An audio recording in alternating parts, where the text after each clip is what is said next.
utakuwa ni handsome, ni sawa, lakini uhandsome wako huo hautakuokoa siku ya mwisho. Ni kweli utakuwa ni mzuri wa uso, binti, ni kweli utakuwa ni mzuri, mrembo kabisa, lakini urembo wako, uzuri wako hautakuokoa siku ya mwisho, hautakuokoa na jehanamu ya moto.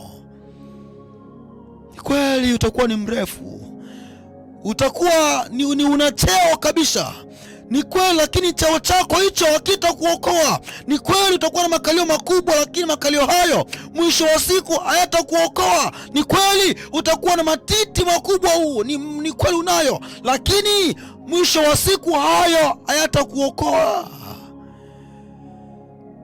Bwana turumie sana. Mtu wa Mungu, uzima wako hauwi ndani ya vitu ulivyo navyo. Hapana, uzima ni kwa Yesu Kristo. Biblia iko wazi kwamba kwa maana jinsi Mungu aliupenda ulimwengu hata akamtoa Yesu mwana pekee, ili kila muaminie asipotee, bali awe na uzima wa milele katika Kristo Bwana wetu.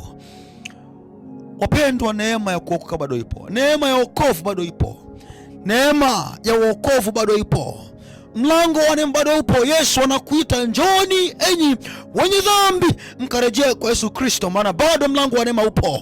Hata kama umetenda dhambi nyingi namna gani, lakini Mungu angalia wingi wa dhambi zako, anaangalia moyo wako, na moyo wako umeamua nini kwa ajili yake.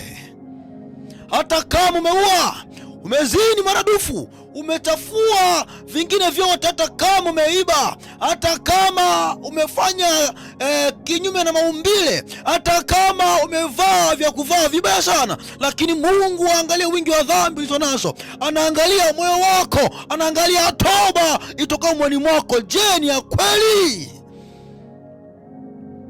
Bwana asifiwe sana. Mtu wa Mungu, mtu wa Mungu, okoka mtu wa Mungu. Mtu wa Mungu, okoka mtu wa Mungu. Na mimi nilikuwa mdhambi.